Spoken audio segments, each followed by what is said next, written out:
Seja muito bem-vindo, muito bem-vinda. Nesse vídeo, você vai aprender a melhor maneira de usar indutores de ovulação na prática do consultório.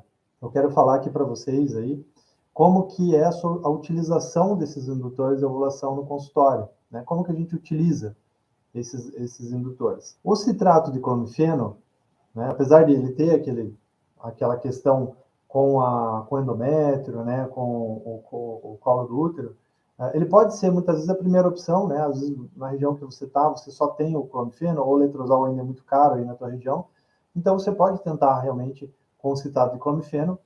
Ele é uma droga que é um bom indutor, mas ele tem algum, não é sempre, mas ele tem esse efeito colateral que, de repente, se você detectar que o endométrio está ficando muito fino, né, que a paciente não sente o muco cervical, de repente é interessante pensar em outra alternativa. Como que a gente utiliza?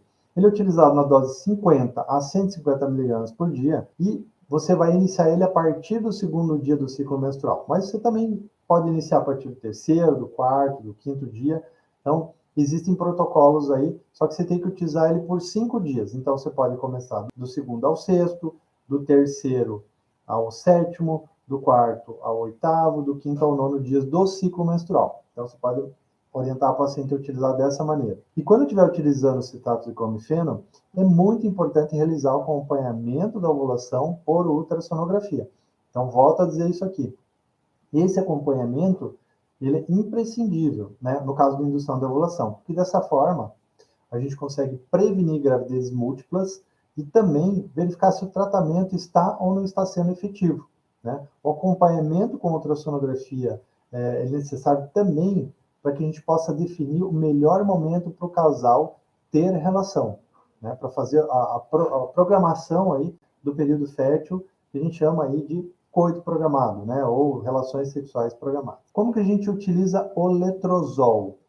Letrozol é utilizado na dose de 5 miligramas por via oral, né, podendo ser iniciado da mesma maneira que o citrato de clomifeno, do segundo dia do ciclo menstrual até o quarto. Então, por 5 dias. Então, a gente pode começar do segundo ao sexto, do terceiro ao sétimo, do quarto ao oitavo, do quinto ao nono dias do ciclo menstrual.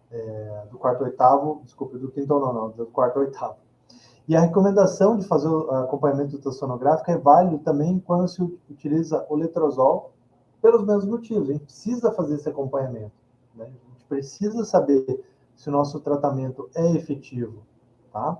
Então, a gente não pode fazer uma indução de ovulação e presumir que essa ovulação aconteceu. O controle ultrassonográfico pode ser feito por você mesmo, se você tem, né, a expertise para fazer ultrassom, se você tem equipamento no seu consultório, mas se você não tem essa opção do equipamento no seu consultório, você pode sim pedir esse controle de ovulação fora, né? Pode fazer esse controle com uma clínica parceira, né, que te ajuda nisso. Falando aqui das gonadotrofinas injetáveis, tá? As doses de gonadotrofina injetáveis utilizadas no consultório para indução de ovulação devem ser as menores necessárias para chegar a uma ovulação única, a fim de se evitar multigemelaridade ou até hiperestímulo. Por quê? Porque, por exemplo, se eu utilizar um FSH injetável, ele vai estar atuando diretamente no ovário. E ele vai estimular diretamente esses folículos. Então, a chance de você fazer um hiperestímulo ovariano ou ter múltiplos óvulos sendo liberados é maior. Então, eu preciso dosar muito bem. E, nesse caso, a gente precisa fazer um acompanhamento rigoroso com ultrassonografia. Então, é muito prudente, nesse caso, fazer um tratamento tipo step-up. A gente chama passo a passo, né? Onde você inicia com doses mínimas da medicação, das gonadotrofinas, e vai elevando a dose a cada 2 a 3 dias, avaliando a resposta na ultrassonografia. Então, esse tratamento tem que ser feito com muito cuidado, com avaliação ultrassonográfica, com acompanhamento estrito e bem cuidadoso da paciente. Outra gonadotrofina que a gente utiliza muito em consultório é o HCG. Tá? O HCG é injetável, é uma gonadotrofina injetável, e a gente utiliza para quê? Para deflagrar a ovulação. Tá? Quem que deflagra a ovulação num ciclo natural? Quem deflagra a ovulação num ciclo natural é o LH. Então, eu falei um pouco lá para trás, há algum tempo aqui, que o LH, a gente tem LH injetável, mas o LH injetável, ele não tem uma resposta tão boa quanto o HCG, porque o HCG ele se liga nos receptores do LH. Né? Então, nós utilizamos o HCG como um deflagrador da ovulação. Então, depois que a gente realiza o estímulo da ovulação e o controle ultrassonográfico dos folículos estimulados, é importante definir se tem algum método, né? Se vamos utilizar ou não algum método para deflagrar. O HCG é o principal deles que a gente utiliza, tá? Em ciclos de baixa complexidade. Ele deve ser aplicado em injeção única, subcutânea, quando o folículo dominante atingir mais ou menos 18 milímetros de diâmetro, avaliado aí na ultrassonografia. Então, veja que a ultrassonografia ela continua sendo aí, em todos os casos, aí, muito importante para a gente acompanhar, né, a indução da ovulação. Então, eu faço o estímulo da ovulação, eu estimulo ela com clomifeno, com letrozol, com FSH, e no momento que eu tiver um folículo dominante com 18 milímetros, eu vou lá e aplico o HCG, né, a fim de deflagrar a ovulação. Quando eu aplico esse HCG, é importante orientar o casal, né? Então, eu vou aplicar hoje o HCG. O que eu vou orientar esse casal? Quando eu aplico o HCG, dentro de 36 a 40 horas, mais ou menos, eu estimo que a ovulação deve ocorrer. Então, eu consigo ter uma previsibilidade melhor do que vai acontecer no ciclo. Quando eu tenho essa previsibilidade, eu posso orientar o casal a ter relação num determinado período. Então, veja que aí eu começo a ficar muito mais interessante para o casal, né? Então, veja, eu estimulo a ovulação, vejo que ele tem um folículo dominante e aplico um deflagrador aí da ovulação, que seria, a gente chama de trigger, o gatilho, né? Que seria o HCG. E oriento o casal, olha, vamos ter relação aí nos próximos 4 dias, né, após a injeção do HCG. Uma pergunta que sempre me fazem, né, essas relações precisam ser todo dia? Elas podem ser um dia sim, um dia não? Bom, tem estudos que mostram aí que não existe uma obrigatoriedade do casal ter relação um dia sim, um dia não. Apesar do que dizem aí, né, muitos especialistas, as relações não precisam obrigatoriamente ser a cada 2 dias.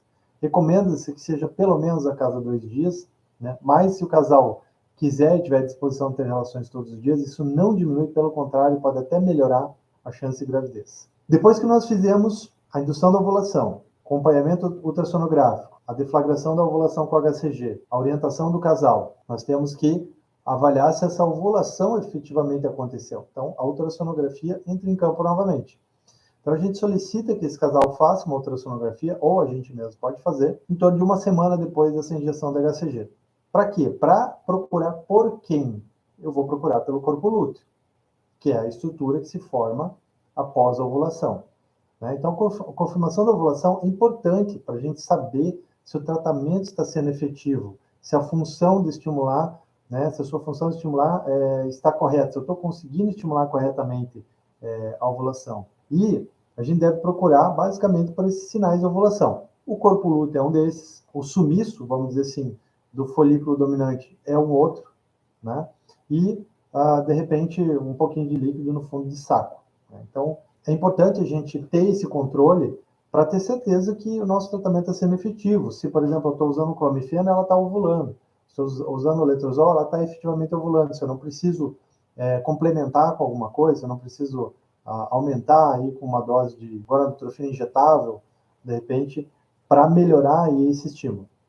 Então, basicamente, né, essa é uma rotina básica de como utilizar indutores de ovulação no consultório. Então, aqui eu falei sobre indutores orais, que seriam citados o clomifeno e o letrozol, e os indutores injetáveis. Eu queria agradecer a atenção de vocês aí nessa noite, tá? Queria agradecer vocês que ficaram, que me acompanharam, né? Uma boa noite para vocês, um grande abraço. Me sigam aqui no meu canal Descomplicando a Reprodução Humana e muito obrigado pela tua atenção.